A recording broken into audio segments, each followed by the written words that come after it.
Mtazamaji wa Mnyasa Media, mchezo wa Simba dhidi ya Dodoma Jiji umeweza kutamatika katika uwanja wa Jamhuri kule jijini Dodoma, ambapo mchezo huo umeweza kutamatika kwa suluhu ya kuto kufungana. Simba wamemaliza mchezo huo bila kufungana dhidi ya klabu ya Dodoma Jiji. Kwa hiyo unaweza kuona kwamba Simba wameshindwa kupata matokeo mbele ya Dodoma Jiji, na mwisho siku mchezo ndio umeisha hivyo hivyo nyau, yani bila timu zote kuweza kufungana. Kwa hiyo unaweza kuona mazingira ambayo mnyama Simba ameweza kuyapata katika mchezo ambao umeweza kutamatika dakika chache zilizopita, na kwa ujumla ndio hivyo. Unaweza kuona kabisa kwamba mnyama Simba hii leo kabano ambavu kweli katika mchezo huo dhidi ya Dodoma Jiji, na kwa ujumla wake Simba wamepambana walivyoweza, lakini mambo yamekuwa magumu kwa upande wao. Mambo yamekuwa magumu kweli, wamefurukuta, lakini ndio hivyo, jahazi limeweza kuzama. Wanakwenda kwenye dabi, lakini tayari wameshindwa kumfunga Dodoma Jiji, na kwenye kampeni yao walisema kwamba lazima kuchukua alama 6 Dodoma, lakini mwisho wa siku Simba wameshindwa kuchukua alama 9, wameshia kuchukua alama 4 pekee katika mchezo wa kwanza dhidi ya Tanzania Prisons. Simba walipata ushindi, na hii leo Simba wameshindwa kupata ushindi mbele ya Dodoma Jiji. Kwa hiyo unaweza kuona mazingira ambayo mnyama Simba ameweza kuyapitia, na mwisho siku ndio hivyo, mchezo unakuwa kwa namna hivyo, kwamba sio siku zote kwamba Simba lazima apate matokeo kila mchezo. Hata Young Africans sio mchezo yote basi atapata matokeo. Kuna michezo mingine timu itapata ugumu, lakini mchezo mwingine basi timu inapata mwelekeo mzuri. Ndicho ambacho kimeweza kufanyika katika mchezo wa hii leo ndani ya jiji la Dodoma. Kwa hiyo mnyama Simba, mtazamaji wa Mnyasa Media, ameweza kupata suluhu ya kuto kufungana mbele ya Dodoma Jiji, lakini Young Africans wao mapema hii leo waliweza kupata ushindi wa jumla ya mabao 5 kwa bila dhidi ya JKT Tanzania. Kwa unaweza kuona namna gani ambavyo kumekuwa na tofauti. Young Africans wakati wao wanashinda mabao mengi, lakini Simba wao ndio wanahangaika kupata hata goli moja angalau wapate alama 3, lakini imeshindikana. Ndio hiyo, mambo yamekuwa magumu kwao Simba, mambo yamewajia magumu kweli katika mchezo ambao umeweza kutamatika. Mchezo umeweza kutamatika na Simba wameshindwa kupata ushindi. Mnyama Simba ameshindwa kabisa kupata ushindi. Nikombe sana mtazamaji huyu ambaye bado hujabonyeza neno subscribe, basi nikombe sana uweze kubonyeza neno subscribe katika channel yako ipenda Mnyasa Media. Kwa ndo mazingira yako hivyo mtazamaji wa Mnyasa Media. Hivi sasa Simba anajipanga kuelekea visiwani Zanzibar katika mchezo wa dabi dhidi ya klabu ya Young Africans, mchezo ambao utapigwa tarehe 1 mwezi wa 3 katika dimba la New Amani Complex visiwani Zanzibar. Kwa unaweza kuona kwamba mazingira ya mnyama Simba yamekuwa magumu sana katika mchezo wa hii leo. Ndio hivyo, mchezo umeweza kuwa wa namna hiyo na umeweza kutamatika kwa mazingira hayo, na mwisho wa siku Simba ameweza kupata alama 1, na alama 1 sio ndogo mtazamaji wa Mnyasa Media, kuliko kuweza kupoteza kabisa, kuliko kushindwa kabisa kupoteza, kwa maana kupoteza alama zote 3. Bora angalau upate hata kile kidogo ambacho ulikuwa unakiona ni kidogo zaidi, lakini uko unataka kikubwa, lakini kikubwa na ndio umekikosa, basi ni vyema ukapata na hiki kidogo. Ndicho Simba ambacho umeweza kukipigania. Nikombe sana mtazamaji wa Mnyasa Media, wewe ambaye bado hujabonyeza neno subscribe uweze kubonyeza, wakati tunafanya juhudi namna gani kuwapata mashabiki wa soka hapa tuweze kuzungumza nao kuhusiana na mchezo ambao umeweza kutamatika kule Dodoma, Simba mnyama akipata suluhu ya kuto kufungana katika mchezo ambao umeweza kutamatika dakika chache zilizopita. Mnyama Simba amepitia naweza kusema mazingira magumu, wakati Young Africans wao wakipata ushindi mnono wa jumla ya mabao 5 kwa 0. Yani Simba kwa kweli leo wamepambana kweli, pile inaisha kugonga nguzo, lakini hawawezi kupata chochote kitu. Kwenye line hapa naungana na shabiki wa Young Africans Kefa Chengula kwenda kuzungumza naye. Kefa Chengula, habari za jioni? Bwana, habari za jioni. Huku kwetu ni salama kabisa, ni burudani, ni ukwepo. Sorry, you can. Kwa hiyo bwana, mtazamaji wa Mnyasa Media, naona line ya kwake imeweza kukatika. Line ya kwake imeweza kukatika. Bila shaka tunafanya tuwezalo ili mambo yakae sawa. tunafanya mambo yaweze kukaa sawa, ili bila shaka tuweze kuzungumza naye kuhusiana na hiki ambacho alikuwa anataka kukifafanua kuhusiana na mchezo ambao umeweza kutamatika. Tunafanya juhudi hapa tuweze kumrejesha hewani, tuweze kuzungumza naye kuhusiana na mchezo ambao umeweza kutamatika. Bila shaka umeweza kuona Simba wao wakipata ushindi mnono, kwa maana Young Africans wakipata ushindi mnono, lakini Simba wakihangaika kwelikweli mpaka mwisho siku wamepata alama moja pekee. Na mchezo ambao unafuata ni mchezo wa dabi. Unaweza kuona ni mazingira ambayo mnyama Simba anakwenda kuyapitia hivi sasa, na bila shaka ndo mambo yalivyo mtazamaji wa Mnyasa Media. Tunafanya juhudi tena kutuweza kumrudisha Kefa Chengula, tuweze kuzungumza naye kuhusiana na mchezo ambao umeweza kutamatika, ili tuweze kuzungumza naye tena hapa Kefa Chengula, tuweze kuzungumza naye Kefa Chengula, tuweze kumrejesha hewani, tuweze kuzungumza naye Kefa Chengula hapa, tuweze kumrejesha hewani, maana aliweza kupotea. Amesharejea hewani hapa. Kefa Chengula, habari za muda huu? Bana, nakupata ndugu yangu Mnyasa. Bana, vipi huko bana, matokeo ya hii leo? Mmeweza kushinda nyinyi mabao 5-0, lakini Simba wao wameshindwa kushinda dhidi ya Dodoma Jiji.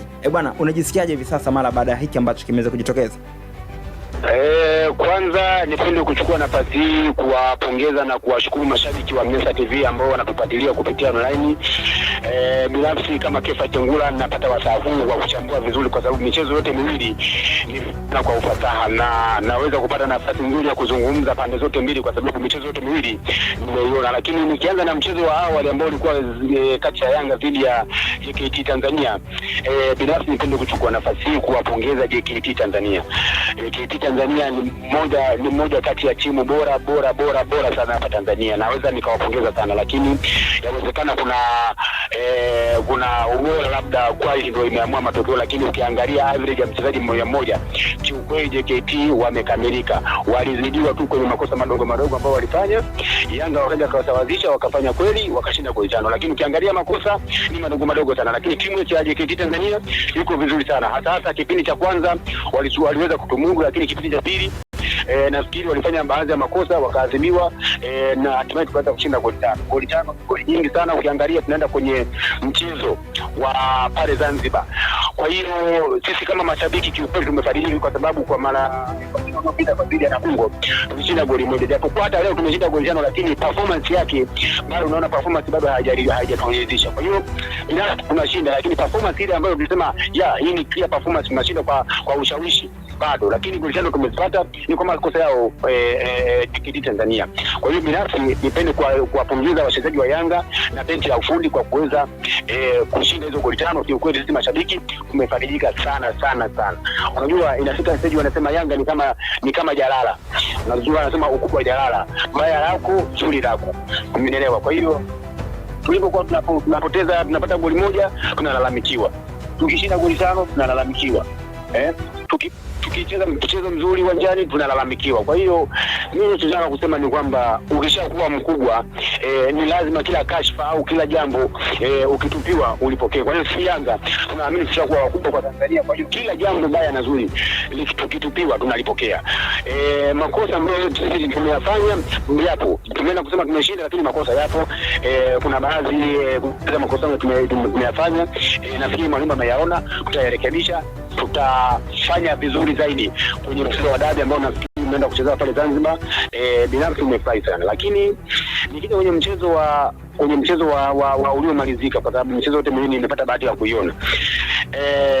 Mchezo uliomalizika nawaza nikawasifu Dodoma Jiji na nikawasifu Simba vile, kwa sababu Simba wanafanya kila linalowezekana kuhakikisha wanapata matokeo, lakini tuseme leo Mungu hakuwa upande wao, kwa sababu wametengeneza nafasi, wamejaribu kuscore, lakini kwa bahati mbaya Dodoma Jiji alikuwa vizuri zaidi. Lakini yote kwa yote niseme ni wasifu Dodoma Jiji kwa kuweza kuingia na approach nzuri, na wamefanikiwa kupata pointi moja ambao kwao na pili ilikuwa ni target namba 1. Lakini vile cha tatu nipende kuzungumzia swala moja kuhusiana na hawa marefari wetu. Naweza nikazungumza hilo kwa sababu ile nafasi ambayo yule mchezaji wa Dodoma Jiji alikuwa anaenda kuscore, what if ingekuwa imejitokeza kwenye upande wa klabu ya Simba, anaenda kushambulia, alafu refarii anamaliza mpira katika mazingira kama haya. Na mazingira kama yale yamewahi kujitokeza kwenye mechi kati ya Coastal Union dhidi ya Simba msimu uliopita. Mchezaji wa Coastal anaenda kushambulia dakika za extra, refarii akaenda kufanyaje?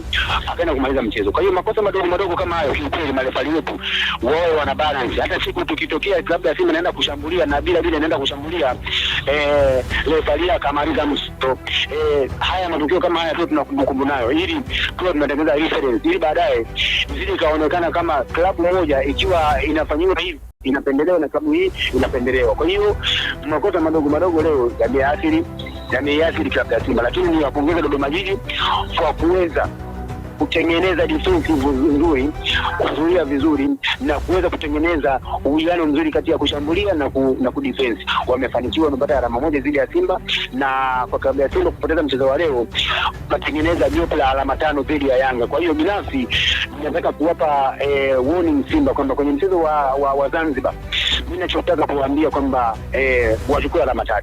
Yaani pona yao wachukue alama 3, kwa sababu kama ikitokea wamepata sare, mimi naweza nikasema naenda kutangaza ubingwa pale kwa Dynamo Bay, kwa sababu ikitokea wamepata sare au wamefungwa, klabu ya Simba nafikiri kwa msimu huu utakuwa umeshaisha, kwa sababu sitegemei au sitarajii klabu ya Yanga kupoteza mechi mbili mfululizo. Umeelewa? Ndio kwenye mpira inawezekana, lakini ni ngumu sana kwa klabu ya Yanga kufungwa michezo miwili. Sijaiona timu ya kuweza kufanya hivyo. Azam ni wazuri, lakini ukiangalia kwa quality ya Yanga unaona kama Azam anaweza akaja kupata matokeo kwa klabu ya Yanga.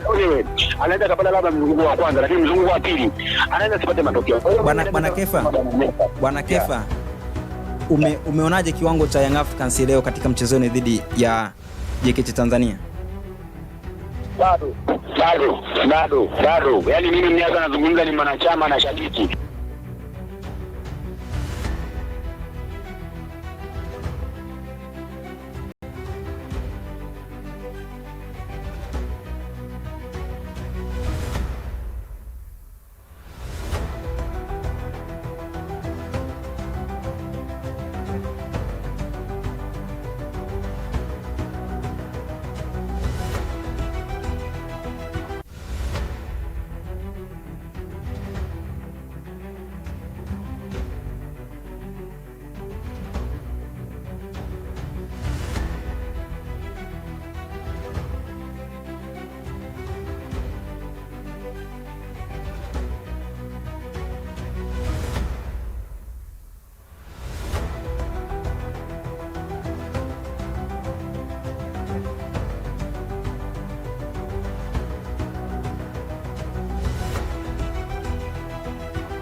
Ndio Mnyasa Media, kutokana na changamoto kidogo za kiufundi sauti iliweza kukatika hewani. Hatimaye tumerejea tena tuweze kuangazia namna ambavyo mchezo huo wa Simba dhidi ya Dodoma Jiji umeweza kutamatika, na kwa ujumla wake tumeshuhudia namna ambavyo mchezo huo umeweza kuchezwa, na hatimaye timu zote mbili zimeweza kutoshana nguvu kwa timu zote mbili kuto kufungana, na jambo hili limeweza kuzua taharuki kweli. Hivi sasa kwenye mitandao ya kijamii kuna kelele kweli, kuna kelele nyingi kweli kwa namna ambavyo matokeo haya yameweza kujitokeza, na kwa jumla wake hivi sasa anafanya juhudi kuwatafuta mashabiki mbalimbali wa soka tuweze kuzungumza nao kuhusiana na hiki ambacho kimeweza kujitokeza, na hivi sasa namtafuta Mnandi Junior, Mnandi Jayala, niweze kuzungumza naye hapa moja kwa moja kuhusiana na mchezo ambao umeweza kutamatika. Naweza nikasema hivyo, mchezo umeweza kutamatika kwa suluhu ya kutokufungana. Kwa hiyo unaweza kuona mambo yanakwenda namna gani katika mchezo ambao umeweza kutamatika, na kwa jumla wake bila shaka mtazamaji wa Mnyasa Media utaungana nami kwa namna ambavyo mchezo umeweza kutamatika, kwamba ni mchezo ambao ulikuwa una mvutano kwa namna moja au nyingine, lakini mambo yamekuwa si mambo kwa timu zote mbili kuweza kutoshana nguvu. Unaweza kuona hapa jinsi mambo yalivyo kuwa mambo. Kwa hiyo namna hiyo mtazamaji wa Mnyasa Media, lakini kwa jumla wake ndio mchezo umetamatika kwa mfumo huo, na mwisho wa siku kila timu imevuna alama moja ndani ya dakika 90 za mchezo. Kila timu imeweza kuvuna alama moja, kwa maana sio Simba wala sio Dodoma Jiji ambayo imeweza kuchukua alama zote tatu. Kefa Chengula, karibu sana, pole sana kwa kukatika kwa mawasiliano yetu. Usiali ni changamoto bwana. Hebu tuanze kuiangazia kwanza mechi ya kwanza ya Young Africans dhidi ya JKT, baadaye tutaenda kuiangalia mechi ya Simba dhidi ya Dodoma Jiji. Leo mmeweza wapi kuifunga JKT Tanzania mabao 5-0? Makosa madogo, kwa sababu siwezi kuwalaumu moja kwa moja, kwa sababu kuna baadhi ya makosa ambayo wameyafanya. Kwa mfano nafikiri backline yao kuna baadhi ya makosa wameyafanya, ndo hayo makosa yameathiri, yamepelekea kufungwa hizo goli 5, kwa sababu ukiangalia kiungo cha JKT Tanzania wako vizuri, forward line walikuwa vizuri, walikuwa wanajitahidi, wanafika mpaka golini, lakini unaona kabisa ni quality tu ndio ilikuwa imeamua wasiweze kuscore goli lolote. Lakini backline yao kidogo ilikuwa na madhaifu, wameruhusu magoli ambayo backline, ninapozungumza backline maana yake kuanzia goalkeeper pamoja na hiyo center kwa maana ya mabeki. Kwa hiyo hao ndo naweza nikawatupia lawama, kwa sababu kuna magoli mengine yalikuwa ni yanapitika tu. Kwa mfano kama goalkeeper amekuwa yuko active, kwa sababu ile goli la Shahani nje ya boxi, goalkeeper huko golini unafungwaje? Kuna ile goli la Dep, of course huwezi kumlaumu sana goalkeeper, lakini backline unaweza kumlaumu kwa sababu ule mpira umepita kichwani mwa beki. Kwa hiyo makosa mengi ambayo wameyafanya JKT Tanzania ni makosa ambayo unaweza kuwalaumu moja kwa moja, sio kibinadamu. Unaweza kwenda kuwalaumu moja kwa moja kwa sababu ni makosa madogo ambayo yameiathiri timu. Kuna naweza kufikiri labda kuna magoli kama sio mawili ni moja ambayo unaweza kusilaumu moja kwa moja, lakini magoli mengi karibuni 4 au 3 unaweza kuwalaumu backline na pamoja na goalkeeper wa JKT Tanzania. Lakini yote kwa yote tunawasifu Yanga kwa kuweza kutumia hayo makosa na kuweza kufanikiwa kupata hizo goli 3 pamoja na point 3. Hilo kwetu sisi limetumotivate sana, yani limetupa ujasiri mkubwa sana, yani sana, na ndio maana hata klabu ya Yanga kipindi niko uwanjani tumeshangilia sana, kwa sababu tulikuwa tumepata wasiwasi kwamba tumetoka na Mungu, tumepata goli moja na performance ilikuwa iliyotishi, na leo tumekuja hapa. Kipindi cha kwanza ilikuwa nikipanda na kushuka, lakini kipindi cha pili kocha amefanya mabadiliko, tumeweza kupata goli 5. Kwa hiyo hii kwetu ilikuwa yani ilikuwa ni moja kati ya furaha kubwa sana. Tuliamini kwamba leo hata kama Simba kipata matokeo, basi sisi Zanzibar tutaenda kifua mbele zaidi, kwa sababu ya hizo goli 5. Manake goli 5 ambazo umezipata leo dhidi ya klabu ya JKT Tanzania zimewapa nguvu nyenyea kuelekea kwenye mchezo wa dabi, mkiwa hamna mashaka wala hofu, manake naweza nikasema. Ya, kwa sababu hata kama Simba leo angepata matokeo, lakini bado klabu ya Yanga wamekata ujasiri mkubwa sana, kwa sababu mimi hofu yangu ilikuwa ni kwamba kwa mechi tuliocheza mechi pale Namungo, kama ile performance tukicheza kwenye mechi ya leo na tukapata matokeo ya design ile ya Namungo, basi mimi ningekuwa na wasiwasi sana. Lakini baada ya kupata zile goli 5, hata kama ile performance ilikuwa ndio matukio yote ambayo yamefanyika pale Namungo au mzuri wa Namungo tumeyasahau. Kwa hiyo tuseme sisi matokeo ya leo kuelekea Zanzibar tumefarijika sana, yametupa faraja sana. Mimi naamini Zanzibar itaenda kifua mbele kuliko hata ndugu zetu wa upande wa pili hawa. Bwana, tuanze kwanza kuiangazia good performance ya mchezaji kama Depo anafunga kila mechi. Kwa nini Depo anafunga kila mechi na anaonekana kuwa bora zaidi kadri ambavyo muda unaendelea mbele, kwa maana kila akicheza mechi inayofuatia basi anakuwa bora? Depo bora wake unakuja kujaje kunako Club Young Africans? Mimi naamini anachokifanya Depo ni mwendelezo, kwa sababu hajaanza hapa. Mimi nataka kukuambia ni kwamba kwa bahati nzuri hatuzifahamu statistics za Depo huko alikotoka, lakini Depo kwa mujibu wa statistics zake alikotoka huko alikuwa ni mfungaji bora wa ligi ya huko, kwa mfano ligi ya huko Angola. Anaikuwa mfungaji bora na akaweza kufukwenda barani Ulaya huko akafanya vizuri. Nafikiri alipotoka huko akarudi tena Angola ndo nafikiri ndo kulikwenda kumchukulia kwa nafikiri Angola. Lakini kwa mujibu wa kocha na statistics zake za Depo huko alikotoka alikuwa na top striker ambaye anaaminika sana huko Angola. Kwa hiyo alichokuja kukifanya kwenye klabu yake ya Afrika ni mwendelezo, na hakuna cha kushangaza, hakuna anayeshangaa yale anayoyafanya Depo. Kwa hiyo mimi binafsi nampongeza sana Depo kwa kila alichokifanya, na ukiangalia amefanya ni mwendelezo kwa sababu amekutana na wachezaji wazuri ambao wana partnership nzuri. Ukimwangalia Dube, yule Buba, Depo, Duke Abuya, Damalo, performance yao ukiangalia, of course leo sijalizikana na performance yetu, lakini ile partnership inaonekana kidogo inafanya vizuri sana. Na ukiangalia alipoingia somebody kuna mchezaji nikikumbuka nitakutajia jina lake, huyu mchezaji Mzanzibari aliyefunga goli za 5. Naye kikweli aliweza kuchangia pale nguvu kiasi fulani.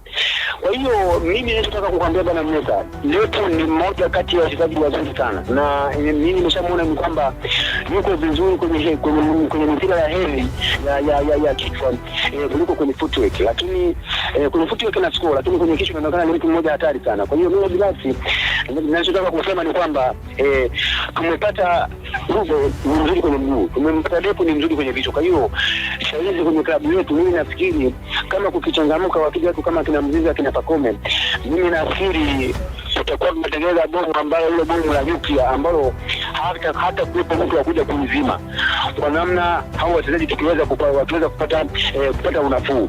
Na sofa ninavyozungumza ni kwamba Pakome na Mzizi kama ndio wanauma au kama ndio wachezaji wana shida yote, hawana shida yoyote kabisa, lakini tumewapumzisha kwenye mechi ya leo. Nafikiri kwenye tarehe 1 mwezi wa 3 tunaenda kuwakuta.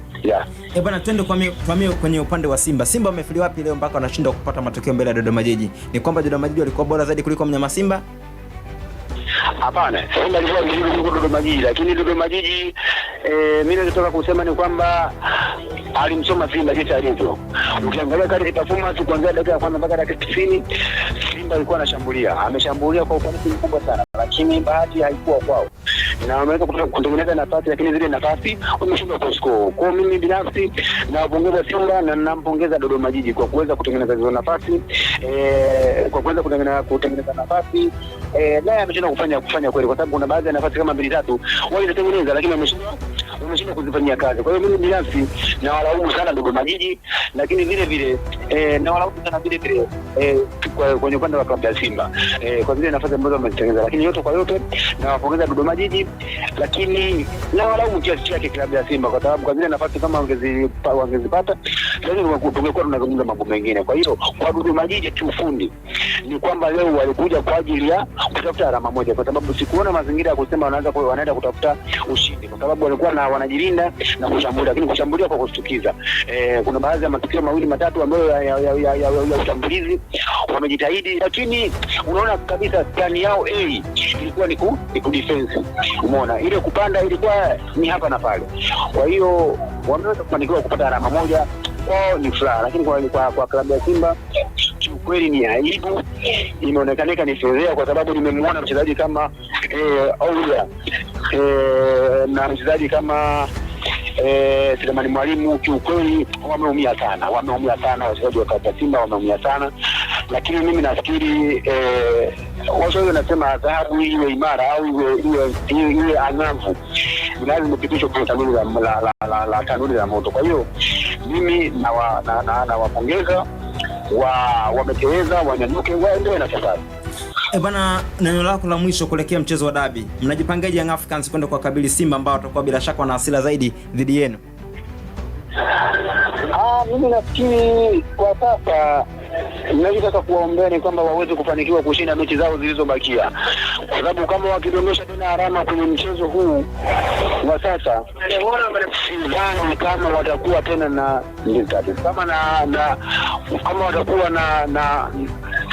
kama watakuwa na nafasi tena ya kuweza kutetea ligi kuu Tanzania bara, kwa sababu kupoteza pointi 8 juu ya Yanga na ukao huko kwenye renki za kutetea ubingwa itakuwa ni uongo. Kwa hiyo mimi binafsi nataka kuambia kwamba kwa njia rahisi wasiruhusu kupoteza mchezo wowote ule, na wakipoteza mchezo basi wajue kabisa msimu kwao utakuwa umeisha. Kwa hiyo kwenye mechi ya Zanzibar mimi nataka kuwaombea wao ni kushinda pointi 3, lakini kama wakiruhusu sare ama kufungwa, basi mimi nafikiri sisi tutakuwa ndio kwanza tunatangaza ubingwa. Bwana, nikushukuru sana na kutakia kila laheri kuelekea mchezo wenu wa dabi siku ya Jumapili dhidi ya mnyama Simba. Haya, shukrani sana. Huyo ni Kefa Chengula, shabiki lialia wa Young Africans, nikizungumza naye hapa moja kwa moja mara baada ya mchezo wa Simba kuweza kutamatika, lakini vile vile amezungumzia namna ambavyo wao wameweza kupata matokeo chanya katika mchezo wao wa leo dhidi ya JKT Tanzania, akisema kwamba anawaombea Simba waendelee kuimarika. Anasema kwamba kuteleza kupo, lakini amezungumzia vile vile kwamba ndio hivyo mchezo jinsi ulivyo. Amezungumza kimchezo, amesema kwamba ndio mchezo unavyokuwa siku zote, kwamba siku zote kwamba utapata matokeo, kuna wakati mwingine utajikwaa, kuna wakati mwingine utaporomoka. Ndicho Kefa Chengula alichokizungumzia kuhusiana na klabu ya wekundu wa Msimbazi Simba kuelekea mchezo wao wa dabi ambao utapigwa katika uwanja wa New Amani Complex pale visiwani Zanzibar. Nikombe sana mtazamaji wa Mnyasa Media, wewe ambaye bado hujajiunga nasi, nikombe sana kwa heshima kubwa uweze kubonyeza neno subscribe na kujiunga nasi katika channel yako ipendwa ya Mnyasa Media. Endelea kutufuatilia katika channel yako ipendwa ya Mnyasa Media kwa ajili ya kupata taarifa mbalimbali na mahojiano mbalimbali ambayo tunayafanya kwa mashabiki wa soka na masuala mengine ya kandanda ambayo yanaibuka na sisi tunayaleta hapa moja kwa moja. Wewe unachotakiwa kufanya ni kubonyeza tu neno subscribe ili uweze kuwa mwanafamilia ndani ya Mnyasa Media, ili uweze kupata taarifa zetu moja kwa moja pasipokuwa na usumbufu wa aina yoyote. Shukrani sana mtazamaji wa Mnyasa Media, nikutakie usiku mwema. Lakini kuna mchezo hivi sasa unaendelea, mchezo kati ya Azam FC wenyewe wanaendeleza mapambano yao hivi sasa katika uwanja wao wa nyumbani, wanaendeleza mchezo wao dhidi ya Mtibwa Sugar, na kwa matokeo yaliyoko mpaka hivi sasa mtazamaji wa Mnyasa Media ni kwamba Azam FC wako mbele kwa mabao 2-0 dhidi ya Mtibwa Sugar, na mabao hayo yamefungwa na Faisal Salum Feitoto pamoja na Ngita, ambayo yameweza kuipatia Azam FC uongozi mbele ya Mtibwa Sugar, mchezo ambao unaendelea hivi sasa. Na hivi sasa ninavyozungumza leo ni dakika ya 40 na mchezo kwa maana ya kipindi cha kwanza, lakini bila shaka unaweza ukafuatilia hapa ndani ya channel yako ipendwa Mnyasa Media kujua kile kitu ambacho kitajiri. Lakini kwenye msimamo wa ligi kuu ya NBC Premier League mchezo mambo yalivyo na kutajia top 5 mpaka hivi sasa, bila shaka nakutajia hapa dakika chache sana top 5 jinsi mambo yalivyo mpaka hivi sasa. Anaongoza ligi ni Young Africans. Young Africans ndo wanaongoza ligi mpaka hivi sasa wakiwa na alama 28, wakiwa wamecheza michezo 10, lakini JKT Tanzania wanashika nafasi ya pili, wao wamecheza michezo mingi kweli kweli, wamecheza michezo takriban 17 bado wakiwa nafasi ya pili wakiwa na alama zao 28. Simba wako nafasi ya tatu wakiwa wamecheza michezo takriban 10 sawa na Young Africans, lakini wakiwa na alama 23. Manake suluhu ya leo imewafanya wawe katika mazingira magumu, lakini Azam FC kwa maana kumradhi, Pamba ndo anashika nafasi ya 4 akiwa amecheza michezo 14 alama 23, lakini Azam FC akiwa amecheza michezo 10 na yeye akiwa na alama 22, maana hivi sasa anaongoza goli 2-0, maana anashika nafasi ya 5 akiwa na alama 22. Dodoma Jiji wenyewe ambao wamecheza na Mnyama Simba leo wamecheza michezo 16 wakiwa na alama 21. Mtibwa Sugar anacheza hivi sasa na Azam FC wakiwa na alama 21 wakiwa wamecheza michezo 16, lakini Namungo wamecheza michezo 15 alama 20. Mashujaa wakicheza michezo 15 alama 17. Singida Black Stars wakishika nafasi ya 10 wakiwa wamecheza michezo 9 alama 15. Coastal Union na nafasi ya 11 michezo 15 alama 15. TRA United wakiwa wameshika nafasi ya 12 wakicheza michezo 12 lakini wakiwa na alama 13. Mbeya City wakishika nafasi ya 13 wakicheza michezo 14 na kushika alama 13, yani wakiwa na pointi 13. Tanzania Prisons wakishika nafasi ya 14 wakicheza michezo 14 wakiwa na point 12. Fountain Gate wenyewe wakishika nafasi ya 15 lakini wakicheza michezo 13 wakiwa na point 12. Kinondoni kwa maana ya Manispaa kwa maana ya KMC, timu ya Manispaa Kinondoni hiyo ikishika nafasi ya 16, nafasi ya mwisho kabisa kwenye msimamo wa ligi ikicheza michezo 16 lakini ikiwa na alama 8 pekee. Kwa hiyo ndo msimamo wa ligi kuu ya NBC Premier League, ndivyo ulivyo. Shukrani sana mtazamaji wa Mnyasa Media, endelea kutufuatilia katika channel yako ipendwa ya Mnyasa Media.